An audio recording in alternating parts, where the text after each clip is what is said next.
Hey folks, welcome to the next care guide. This time I thought we'd focus in on the clown triggerfish.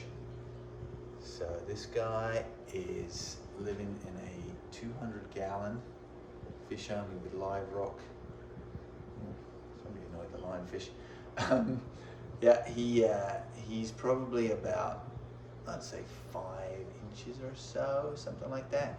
Got this guy probably, I don't know, 2-3 years ago as a very, very small juvenile. I got him for, I think he was about $100. He was on special. He must have been an inch long, like really, really tiny. Hence the price. Usually they're kind of pushing around $250, at least here in Canada. And yeah, he was, even from that age, very pugnacious, very kind of just had an attitude. He was in with some of these bigger fish, and I was very concerned he was going to get eaten. A lot of similarly sized fish in this tank had gone that way, but not him. He was just, as soon as they approached him, fearless. So he grew pretty fast, started off eating mysis, and then kind of progressed to basically any kind of meaty food. He seems to really like clams, eats krill, squid, all that kind of stuff. Coloration was very different when I first got him.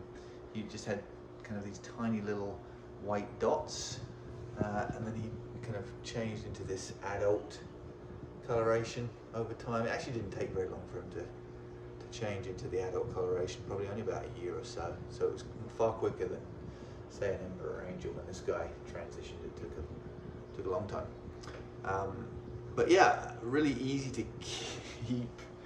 I've heard lots of stories about kind of aggression.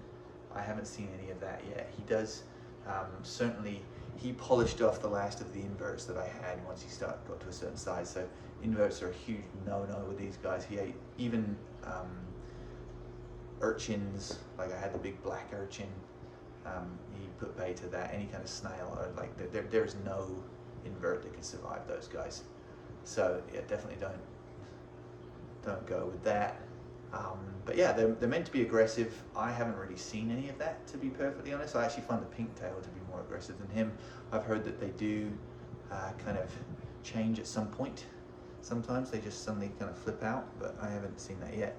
But they will rearrange your tank, and that's, you know, that's him down there, having kicked all that sand out down there as well. They'll kind of decide what they want to do with your tank, and then they'll go ahead and do it. So rock falls, like that one that's happened, that was because of him.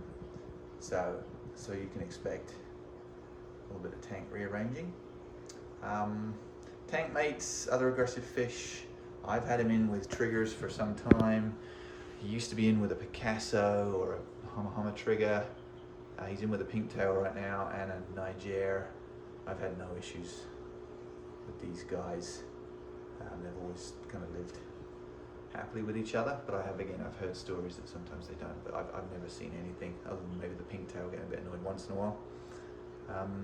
But yeah, lots of fun, tons of personality. They just swim constantly up and down the tank. They're full of life. Yeah, love having this fish. One of the classics of the hobby. Again, gets lots and lots of kind of comments. The kids seem to love him because he's so colourful. Yeah, so as long as they have the tank space, as long as you feed them the right kind of foods.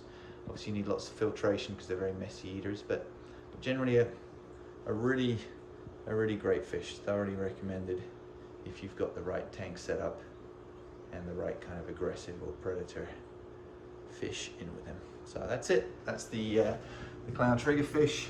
Hope you liked it. Give you a couple close-ups. Get out of the way, guys. And yeah, see you for the next one. Thanks.